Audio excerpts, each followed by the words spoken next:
जंतर मंतर पर पहलवानों और पुलिस प्रशासन के बीच झड़प हुई है, जिसमें जो पहलवान है और पुलिसकर्मी दोनों चोटिल हुए हैं। जंतर मंतर के बाहर की हम तस्वीरें दिखा रहे हैं, किस तरह से भारी संख्या में जो पुलिस बल है वो यहाँ पर तैनात किए गए हैं। धारा 144 लगा दी गई है। हम आगे चलेंगे थोड़ी सी और कोशिश करेंगे किस तरह से जो तस्वीरें हैं वो दिखाने की। यहाँ पर तकरीबन 10:30 बजे का समय था जब जो सोमनाथ भारती हैं वो बेड लेकर पहुंचते हैं, जैसे कि पुलिस से जानकारी मिली है। और चूंकि आज बारिश लगातार हो रही थी, जो गद्दे थे वो भीग गए थे, जिसके बाद जो विवाद है वो होता है और रेसलर जो यहाँ पर आए थे और उनके बीच और पुलिस प्रशासन के बीच जो झड़प है वो होती है, जिसमें पहलवान और पुलिसकर्मी दोनों के जो चोट होती है वो लगती है। यहाँ पर देख सकते हैं भारी संख्या में जो पुलिस बल हैं वो यहाँ पर तैनात किए गए हैं। इसके अलावा अगर दूसरी तरफ की तस्वीरें दिखाएं तो अंदर की अगर बात करें तो अंदर जो पहलवान है वो यहाँ पर हैं और बाहर अभी फिलहाल जो एंट्री है वो बंद कर दी गई है। भारी संख्या में जो पुलिसकर्मी हैं उन्हें यहाँ पर तैनात कर दिया गया है। जो कई सारे जो पुलिस के जो बड़े आला अधिकारी हैं वो भी यहाँ पर मौजूद हैं। इसके अलावा भारी संख्या में जो पुलिस बल है उनकी तैनाती की गई। तो तकरीबन 10:30 बजे का समय था जब ये झड़प जो हुई है वो हुई है। बेड के लेकर ये जो झड़प है वो पुलिस प्रशासन और पहलवानों के बीच हुई है।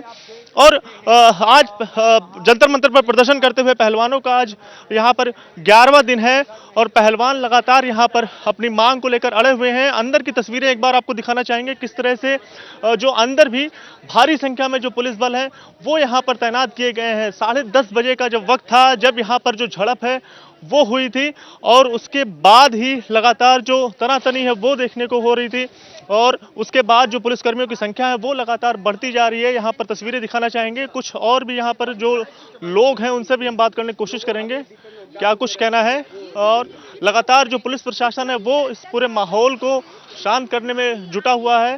भारी संख्या में पुलिस फोर्स है वो बढ़ा दी गई है और जंतर मंतर पर प्रदर्शन लगातार पहलवानों का जारी है। और 11वां दिन है जो पहलवान WFI के जो चीफ हैं ब्रजभूषण शरण सिंह के खिलाफ वो प्रदर्शन कर रहे हैं और उनके जो इस्तीफे की मांग वो लगातार कर रहे हैं और प्रदर्शन इनका लगातार जारी है।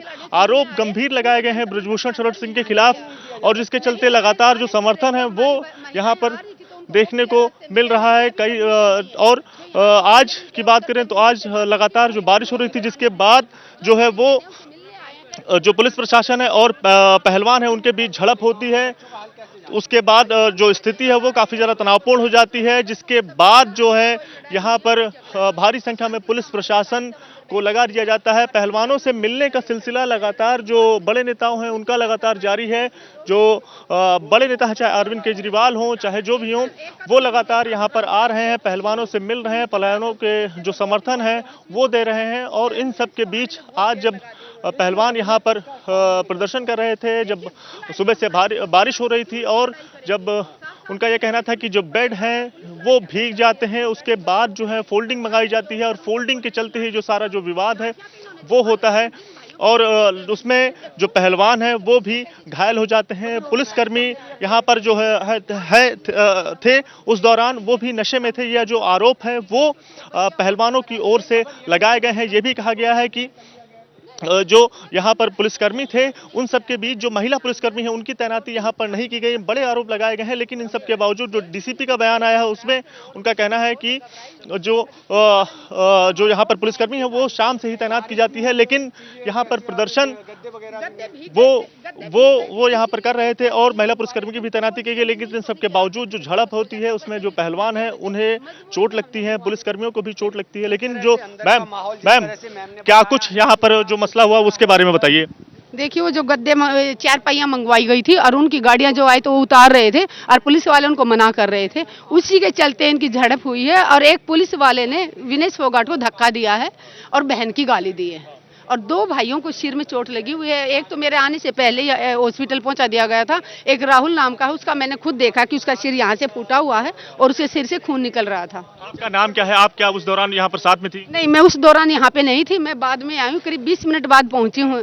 मेरा नाम सुदेश गोयत है और मैं सारा दिन यहीं थी इनके साथ। अभी खाना ही बना रही थी तो अचानक मैं फोन गया कि वहाँ ऐसा ऐसा हो गया और जैसे ही हमने देखा सोशल मीडिया पे कि ऐसे हालत हो रखी है, बच्चे बिल्कुल रो रहे थे और उनको बहन की गाली दी गई। मतलब मतलब कितनी शर्म की बात है कि एक वो होके जवान होके और उन खिलाड़ियों को बहन की गाली दे रहा है और धक्का मार रहा है। अभी की क्या स्थिति है? अभी फिलहाल तो ठीक है, फिलहाल तो सारे खिलाड़ी हमारे जहाँ दिन में बैठते थे वहीं पे सारे खिलाड़ी बैठे हुए हैं। अभी पुलिस वाले चुपचाप अपना खड़े हुए हैं, कोई कुछ नहीं कर रहा। अंदर तो सब शांत है, बट बाहर से जो लोग आ रहे हैं उनको पुलिस जंतर मंतर के अंदर नहीं आने दे रही। गेट के चारों तरफ, चारों रास्तों पे पुलिस ने रोक के रखा हुआ है। बहुत लोग आ रहे हैं, काफी जगह से यूपी से चल पड़े हैं, हरियाणा से सब चल पड़े हैं।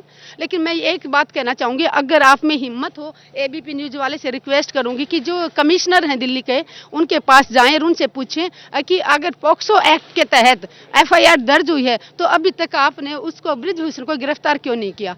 गिरफ्तार उनको करना था, लेकिन उनको गिरफ्तार ना करके और पीड़िता के भाइयों का सिर फोड़ा गया है। ये देश का दुर्भाग्य। को गिरफ्तार भी किया गया, कोई पहलवान को डिटेन भी किया गया? नहीं नहीं, अभी हमारे पहलवान तो सारे अंदर हैं, उनको डिटेन नहीं किया गया है। बाकी जो हमारे समर्थन में शायद मैंने सुना, देखा नहीं, सुना है दीपेंद्र हुड्डा शायद अंदर आ रहे थे, उनको डिटेन किया गया है।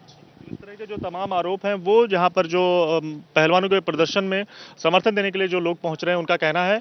और लेकिन तमाम जो गंभीर आरोप वो दिल्ली पुलिस प्रशासन के ऊपर लग रहे हैं कि जो यहां पर पुलिसकर्मी थे वो नशे की हालत में थे और उस दौरान यहां पर झड़प होती है। चूंकि पहलवान और पुलिस के भी कई लोग घायल हुए हैं और डीसीपी का साफ तौर से कहना है कि मामले की पूरी जांच जारी है, निष्पक्ष जांच दिल्ली पुलिस की ओर से की जाएगी। कैमरा पर्सन वरुण कुमार के साथ दिव्यांकर तिवारी, एबीपी न्यूज, दिल्ली।